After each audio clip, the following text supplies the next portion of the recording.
A biblical perspective on life, culture and current events. This is 2020 on Vision.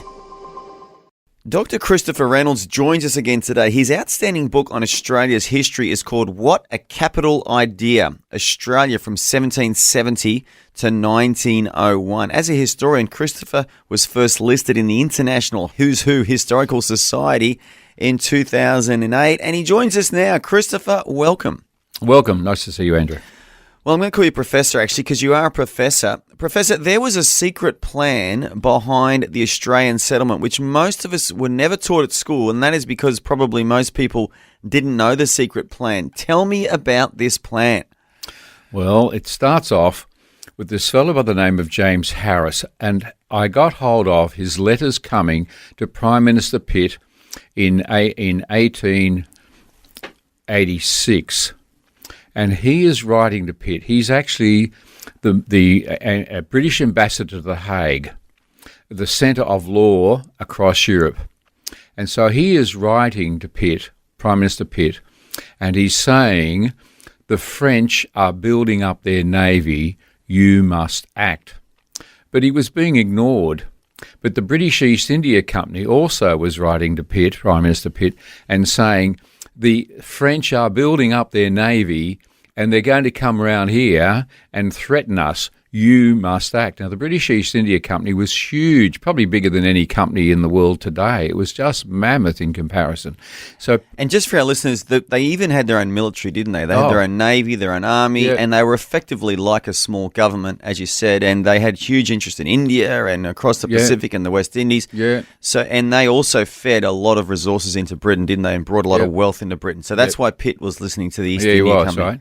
So here are these letters. Now, it's on the basis of these letters that Lord Sydney meets with Prime Minister Pitt and they go off to see King George. And then King George says, I can see they're talking out of both sides of their mouth. This is the French, because they want to do a contract with us that we're going to do free trade. But now I'm hearing that they're building up their navy to go around and start a fight in India. So he gives, as it were, his blessing to the Prime Minister to go off and plan the New South Wales settlement. Now, that is where I finished it. So let's stop there. So what was the motive behind the New South Wales settlement then, within the context of the French building up their navy? Was it to really claim ground in the Southern Hemisphere for the British Empire? Yeah, you got to watch this, because people are under the misguided information that's been fed to us that they needed to clean out the prisons. Well, they didn't need to clean out. There were 5,000 people coming into the into the prisons each year, sending 700 of the people that had been sentenced to transportation, not incarceration, but to labour. Sending just 700 to Australia did absolutely nothing for the number of people in the prisons. That's the first thing that needs to be dismissed. The second thing that needs to be dismissed, that there was a race with La Perouse to get to Australia. It is absolute rubbish. Now, La Perouse being a French... Oh, yes. He was Count de La Perouse, and he sounds very dashing, doesn't he? It does. It must have been a bloody dashing, and where the money came from for the venture. But he was going on a 3 to 4 year venture, and he was going to retrace all the journeys of James Cook. And King Louis was he was in love with the project, and I have this wonderful picture of them, painting of them both looking over the maps. And so La Perouse was following what James Cook did. And he actually, when I got hold of the letters that went back and forth, I got into the conversation between, anyway, I'm getting off the track a bit, but there was, when La Perouse arrived in Sydney, he expected to find a full settlement. And he came down to Sydney to get his boats repaired. And when he arrived, because he'd been asked to report on the Sydney settlement, not to claim it, but to report on it. And so there wasn't any docks, there weren't anything for him to get his ships fixed. And so, which probably contributed to him when he left Sydney, got in a storm and disappeared, because the ships were in such bad... So he actually perished on the journey? He perished after he left Sydney. He was never heard of again. So is there any evidence that the French had a real interest in starting a colony in Australia as well, or was he really just there to report back to France what the British were doing? Well, again, like Cook, they were out to get their own information, because if we're going down into India, where could we set up a port? Do we need to? But coming to Australia had not crossed their mind. They were setting up for a military battle, conquest of India. So the business of La Perouse was to gather information where he could. There were no Marines, no convicts, no slaves. They were not setting up a settlement. And he was coming down as I got into the full conversation of what he was doing, where he was going. So there was no potential for us all to be eating escargot and speaking French today. That was never going to happen. Never going to happen. And so it's another piece of this misdirection based on bad research, poor research. And you couldn't do 30 years ago the research that I've now been able to do off the internet. And when I did my PhD, like the authors that were writing on Australian history, you just couldn't get the books. I'd write away from my university and take months to get books, and then some of them were useful and others weren't. I'd take 5 minutes and the book was on the floor after taking 2 months to get to me. But now I've been able to do research that's never been done before. So that's why I'm onto the story behind what really happened. Okay, so you've dispelled two myths for our listeners. The first one is that the British were trying to empty the prisons. Yep. The second one is that they were racing the French to start this colony before it became a French colony. Are there any other myths that you're dispelling? No, let's just keep moving forward, right? The other thing is that we have totally missed the idea that there was money behind what was happening. Now, to come to Australia, under international law of terra nullius, which was international law, you couldn't just go and set up a military base.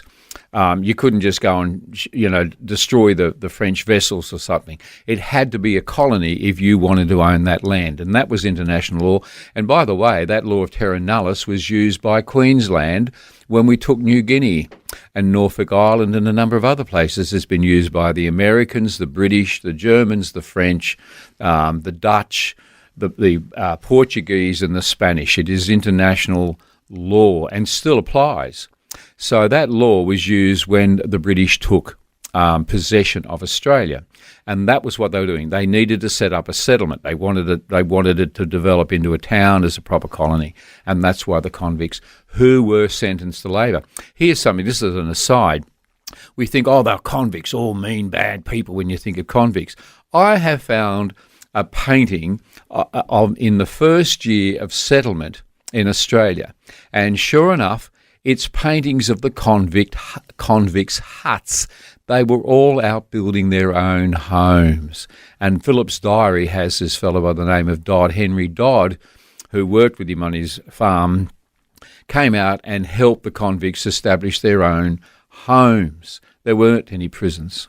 Amazing. There's another myth. So, but you've moved forward there. So I did. Restate for our listeners. So what where's was the money? What was the purpose behind the colony? Tell us what the purpose of the colony is. It was to establish a colony. It was to establish a branch of Britain. Now, people say, it was colonisation, and isn't that awful? Well, no, it was part of the industrialisation.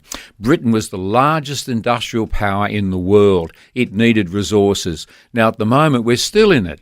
Where do we get our resources? Where does China get its resources from? Australia, right? We're still part of that whole thing.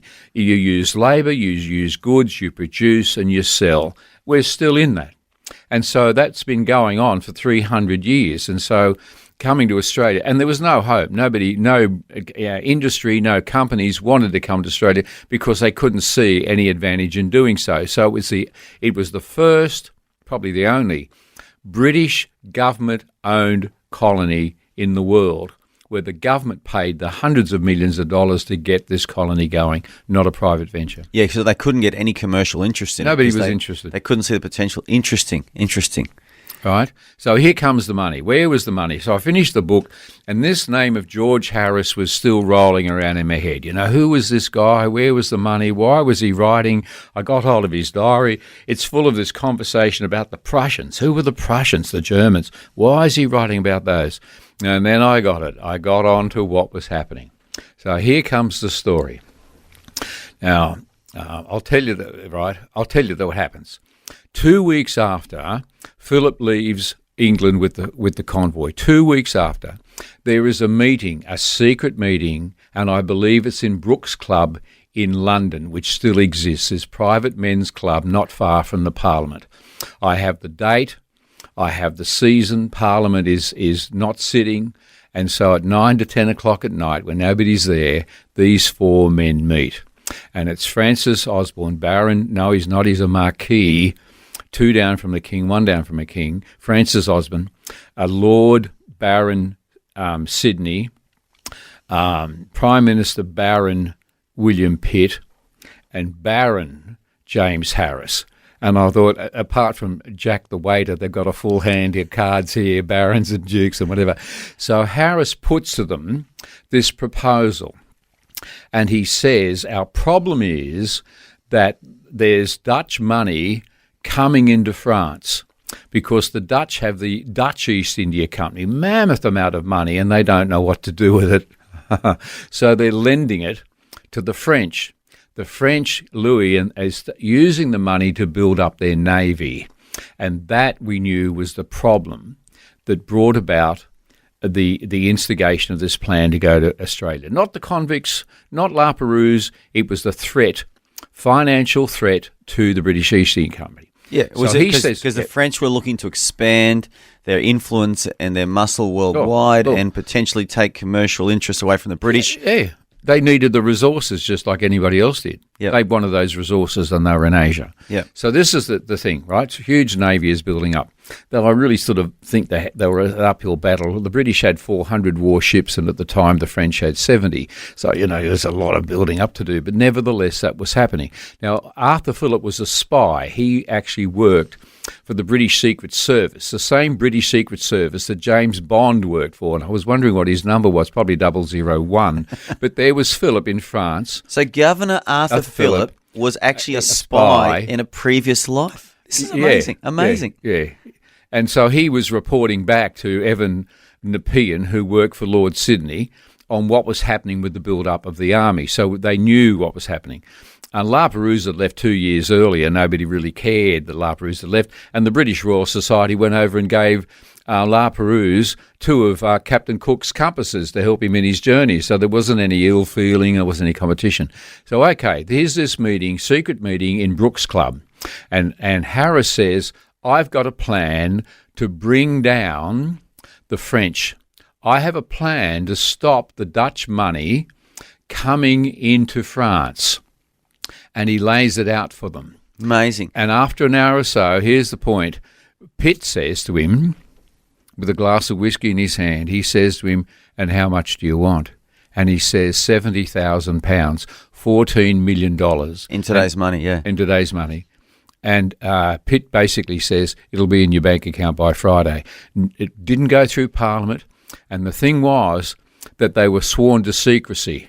You cannot make this, what we're doing, public, or it will bring on war with the French. Yep. So that is why you don't find any documents. Incredible. Okay, so this is groundbreaking stuff, and everyone in Australia needs to hear this story. So this is why and how the Australian colony, or the colony of New South Wales, was started.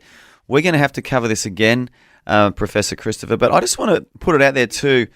I think in the midst of all these machinations and these backroom deals and these private handshakes and the transfer of money, God obviously had a plan for this colony. God obviously had a plan for Australia. And I think throughout history, we see the hand of God on human history. And there was definitely the working of God. And we can talk about that again. We've talked about it before. But if you've just joined us, this is Dr. Christopher Reynolds. And he has written a book called What a Capital Idea, Australia from 1770 to 1901. He's just uncovered some recent research which really explains why and how the colony of New South Wales was started, which is the history of Australia.